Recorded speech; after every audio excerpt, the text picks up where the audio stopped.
Hey, this is Antonio. Welcome back to my channel. I'm working out some fighting words. But before we go any further, you know the routine. I need for you to like this video.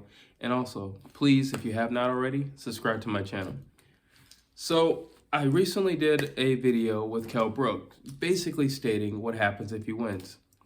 And not that I'm taking a negative note, but we have to address this. So, the other question would be, what happens if Kell Brook loses? Just out of curiosity, what happens to Kell Brook? What exactly does that mean? What exactly does it mean for his career? Where does he stand, just in the division, just overall in the sport? Should he go forward? Should he, I don't know, lose some weight and go down to a lower weight class and kind of bully them? Should he go up? Maybe it's the weight. Maybe it's just the eye and he's been too compromised over the last few fights. So I've been thinking about this, and it's just like, if this fight goes the way I kind of think it might go, we could be looking at a rematch. Now, I am saying this extremely early. Guys have not even fought yet. So just putting that out there, little nugget out there. But what else does this mean? Well, like I said, Kell Brook has been very compromised over the last few fights. I mean, his eye is not going to get any better. And on top of his eye not going to get any better, nobody moving forward is going to avoid it. They're going to be seeking it out. It's literally going to be blinders on, and, they're just going for it. It is what it is.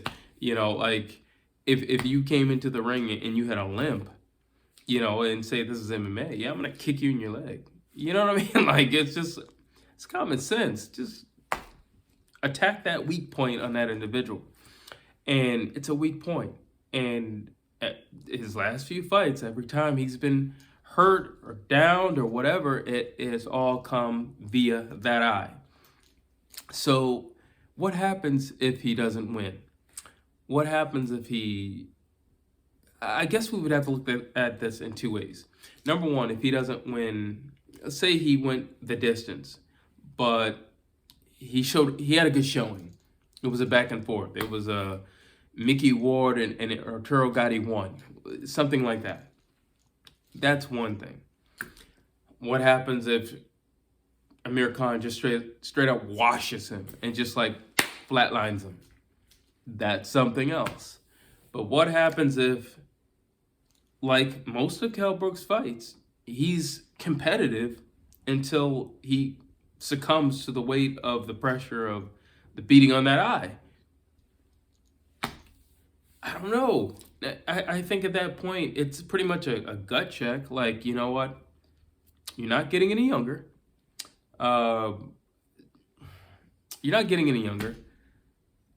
Cat's out the bag with what's affecting you, what's affecting your fights, what's going to now be your Achilles heel, what's your kryptonite.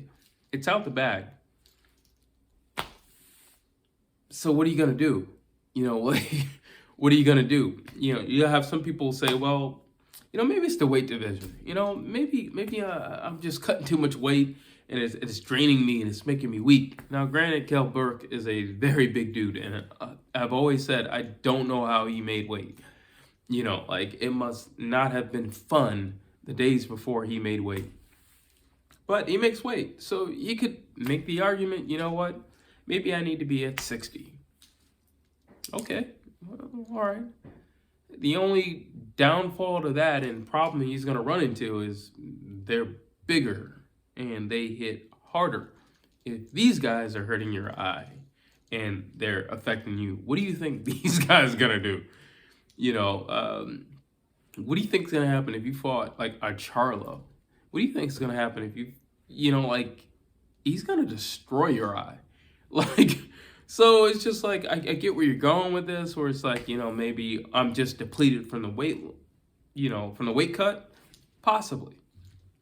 That could be it. I'm pretty sure there's going to be some stipulations in the fight with Amir Khan. He doesn't want Kell Brook to come in too big to have himself, any type of advantage the night of the fight. But, we have seen it done. Or guys say, you know what, maybe I need to go down in weight. Adrian Broner went back down. It was actually Sean Porter. He used to fight at like 160, and then he went down. Like 160 or 154. I believe it was 160. I could be wrong. If I am wrong, put it in the chat. Let me know it was 154.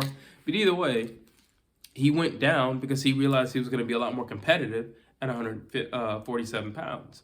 Because let's be honest, he's not the biggest guy in the world, and he isn't the tallest guy in the world either. So, Kell Brook, yeah, you could easily make that weight, but just know what you got coming back at you.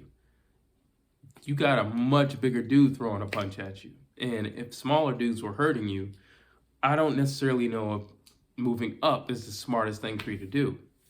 Now, if you've been struggling to make 147 pounds, you clearly aren't going to show up anytime soon fighting at like 140, talking about I want to reach his pro grade or something like that. But where does that leave you? You can't, being healthy, you can't go down.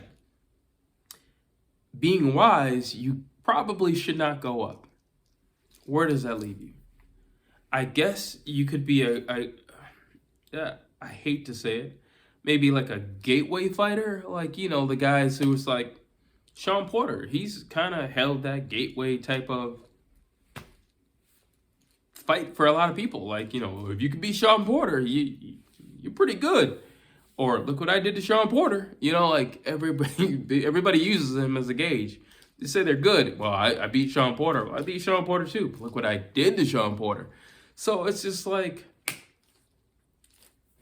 do you want to be that guy for a check?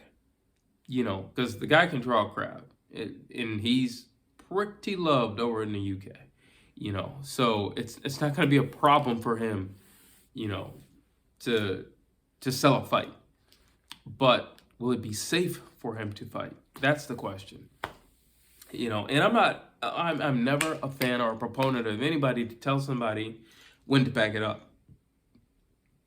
But at the same time, if you are compromised to the point where he's compromised, and the last few times that he's lost, it's come by way of that compromised point, well then fine. You can't guard that. And I'm not saying you can't reinvent yourself. I think we are who we are. In terms of the way we fight. It's funny because I always talk about Amir Khan, how he's a great fighter till you piss him off. Well, Kell Brook, he does have he has a dog in him, and he's naturally aggressive.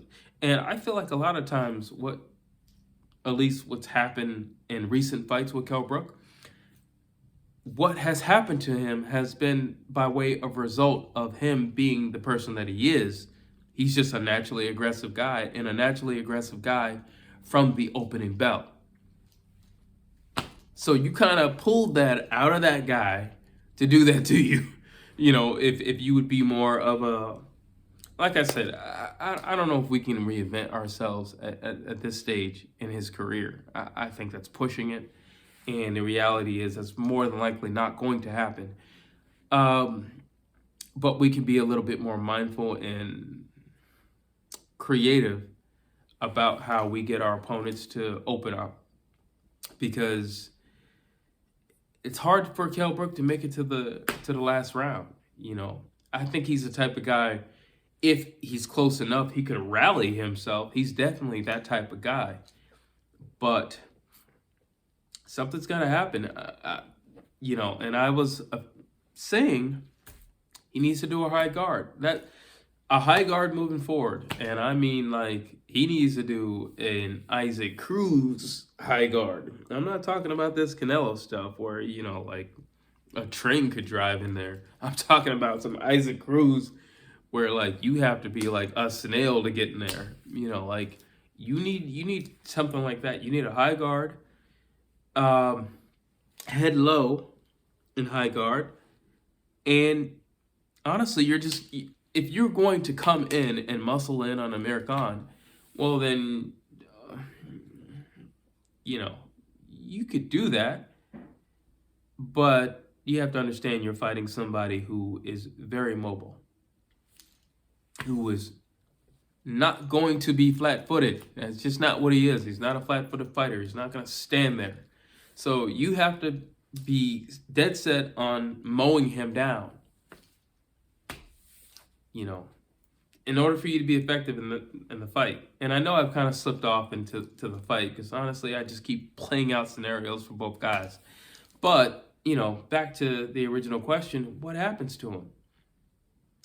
I think after this fight with Amir Khan, he would have had that one fight that he needed off his chest.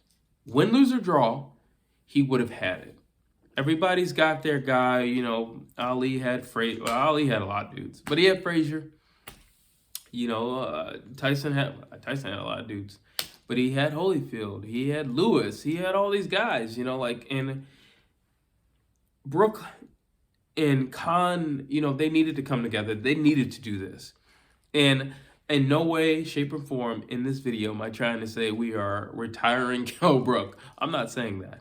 I'm just saying after this fight, I feel like within himself and within us as a community who loves boxing, if he were to walk away, win, lose, or draw, I don't think I'd be sad with that, because I really don't know who he fights after this, you know. And it was Conor Ben saying, you know, I want whoever wins. And if, you know, Kell Brook beats Amir Khan, Conor Ben's not going to be an easy fight for Kell Brook.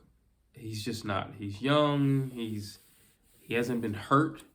You know, he's healthy, and I follow Conor Ben. He's a very healthy dude. He's training every day.